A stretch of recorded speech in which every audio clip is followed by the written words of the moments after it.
The Designation System, how universes get their numbers.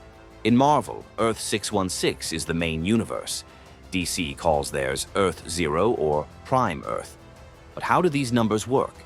Marvel's numbering started arbitrary. Earth 616 was named by Captain Britain writer Alan Moore, who wanted it to sound unimportant, just another universe in an infinite web. The numbers don't mean hierarchy, they mean classification. Earth 199999 is the MCU. Earth 1610 was the Ultimate Universe. Earth 65 belongs to Spider-Gwen. Each designation tracks a specific timeline with its own internal consistency. DC's system works differently. After Crisis on Infinite Earths, they tried eliminating the multiverse entirely. When it came back, they reorganized everything. Earth 1 became the main continuity for years. Earth 2 housed the Justice Society. Earth 3 is where heroes are villains. The New 52 reboot changed Prime Earth to Earth 0, positioning it as the center point. Both companies use these designations to track crossovers, prevent confusion, and give writers freedom to explore alternate versions without breaking main continuity. But here's the catch. The numbering only matters if someone's watching. In DC, the monitors catalog realities. In Marvel, organizations like the Captain Britain Corps and the TVA maintain the lists. Without oversight, universes just exist, unnumbered and unnoticed until someone crosses over and needs to label them. By the way, if you like multiverse content like this, covering both Marvel and DC, I would really appreciate it if you could subscribe. Thank you very much. Incursions. When two universes collide. This is the nightmare scenario. Incursions happen when two universes' Earths are on a collision course. Not metaphorically, literally. The planets phase into the same space, and both realities start overlapping. The rule is simple but brutal. Two Earths occupy the same point in space. Both universes have 8 hours. If neither Earth is destroyed in that time, both universes are annihilated completely. Every person, every planet, every star, gone. The Illuminati in Marvel face this repeatedly. Reed Richards, Black Panther, Iron Man, Doctor Strange. They built weapons to destroy other Earths. Entire civilizations were wiped out to save their own universe. Some heroes couldn't stomach it. Captain America was mind-wiped because he refused to accept the necessity. Others, like Namor, embraced it completely, becoming mass murderers to preserve their timeline. DC has dealt with similar mechanics during their Crisis events. When the Anti-Monitors wave collapsed universes, they merged or were destroyed entirely. The difference is, Marvel made it personal. You have to choose, your universe or theirs. Your hands get dirty or everyone dies. Incursions force heroes to become villains. There's no moral high ground when extinction is 8 hours away. The rule doesn't care about right or wrong. It only cares about survival. Canon Events. Certain moments must happen. This rule became mainstream after Spider-Verse, but it's been part of multiverse logic for decades. Canon events are moments that define a character across every universe. Peter Parker must be bitten by a spider. Uncle Ben must die. With great power must come great responsibility. Change a canon event, and you risk collapsing that timeline entirely. Miles Morales exists because his universe's Peter Parker died, completing his canon story. When Miles tried preventing canon events in others, it nearly destroyed multiple realities. The Spider-Verse revealed hundreds of Spider people, all bound by similar origin beats, tragic losses, and defining moments. DC has similar patterns. Bruce Wayne's parents must die. Clark Kent must be sent from Krypton. These aren't arbitrary, they're structural. The universe builds itself around these moments. Attempts to prevent them cause paradoxes. Thomas Wayne trying to stop Bruce from becoming Batman created Flashpoint. Superman learning his origin too early or too late fundamentally changes his character and destabilizes his timeline. Canon events create tension because they feel like destiny, and heroes hate destiny. They want free will. But the multiverse doesn't care about wants. It has architecture, and certain load-bearing moments can't be removed without everything crashing down. The anchor being rule. One person holds reality together.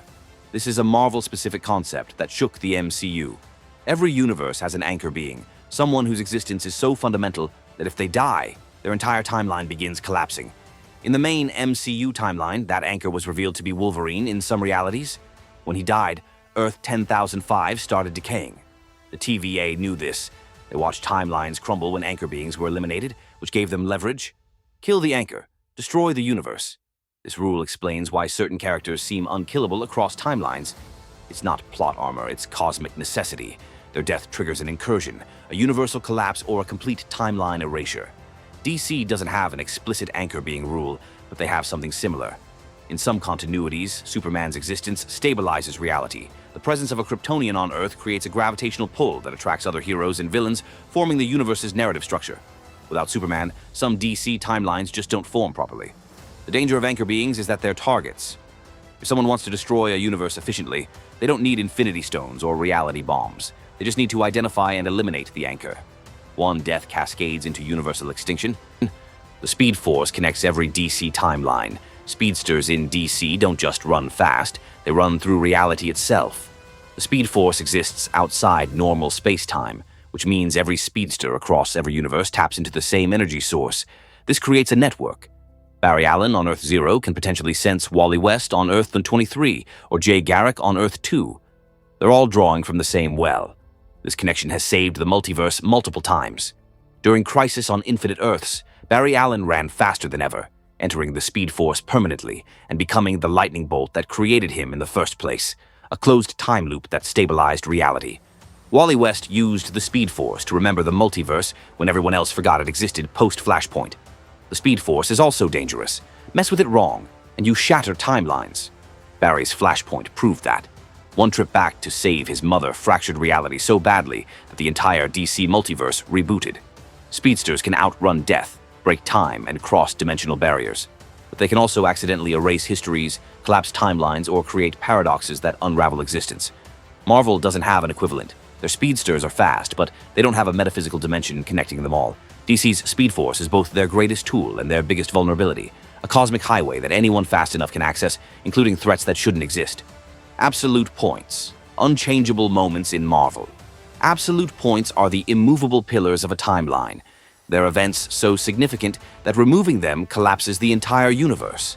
Doctor Strange discovered this the hard way in What If, when he tried preventing Christine Palmer's death. No matter how much power he absorbed, no matter how many timelines he rewrote, her death was absolute. Changing it destroyed his reality. Absolute points are similar to canon events, but more fundamental. A canon event shapes a character. An absolute point shapes the universe. The death of a loved one might be canon for Spider-Man, but an absolute point affects cosmic stability. The snap was an absolute point in certain timelines. The Avengers could reverse it, but they couldn't prevent it from happening in the first place. Attempts to do so would have fractured reality beyond repair. DC doesn't explicitly use absolute point terminology, but they have similar mechanics. The death of Thomas and Martha Wayne is absolute. The destruction of Krypton is absolute. Flashpoint showed that even when you change these moments, reality warps so badly that it has to reset. The multiverse has flexibility, but not infinite flexibility. Some moments are so structurally important that removing them is like pulling a load-bearing wall from a building. Everything collapses. The Council of Kangs versus the Crime Syndicate, multiversal organizations. Both universes have groups that try controlling or exploiting the multiverse. Marvel's Council of Kangs is made up entirely of Kang variants from different timelines. Each one conquered their reality and now competes with others for multiversal dominance. They meet, they scheme, they occasionally team up against bigger threats, but mostly they try eliminating each other. The Council represents the chaos of infinite Kangs, all believing they're the smartest version. DC's Crime Syndicate is the evil Justice League from Earth 3. Ultraman, Owlman, Superwoman. They've crossed dimensions multiple times trying to conquer other Earths. Unlike the Kangs, they're not competing with alternate versions of themselves. They're expanding territorially. The Syndicate operates like an empire. Conquer one Earth, move to the next. Both groups show the danger of multiversal awareness. Once you know infinite versions of yourself exist, the temptation to dominate them all becomes overwhelming. The Council of Kangs believes only one Kang should exist. The Crime Syndicate believes only their version of order should exist. These organizations are why the multiverse needs heroes. Without the Avengers or Justice League pushing back, groups like these would steamroll reality after reality until nothing's left but their version of tyranny. The Bleed and Quantum Realm. How you cross between worlds. DC's Bleed is the substance separating their universes. It's not empty space. It's a living, toxic medium that only certain beings can survive. It's called the Bleed because exposure to it causes dimensional bleeding, where realities start leaking into each other. Ships can travel through it, like the ones used by the Monitors or the Authority. But it's dangerous. Spending too long in the Bleed can erase you from existence or merge you with alternate versions of yourself. The Bleed also serves as a barrier, keeping the dark multiverse contained below. Marvel's equivalent is the Quantum Realm. Ant-Man discovered that shrinking to subatomic levels lets you enter quantum space where time and space operate differently. In Endgame, the Avengers used this to travel through time, but but the same technology allows multiversal travel. It's not as clean as DC's dimensional barriers. Quantum navigation is unpredictable, and without precise calculations, you could end up in the wrong timeline, the wrong year, or stuck between dimensions.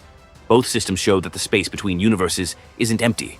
It's hostile, alive, and requires specific tools or powers to navigate safely. You can't just walk between realities. You need to survive the journey first. If you enjoyed this deep dive into Marvel and DC multiverse rules, I post comic content regularly here, covering everything from continuity breakdowns to crossover events. I would greatly appreciate it if you could subscribe. Thank you very much for watching, and see you next time.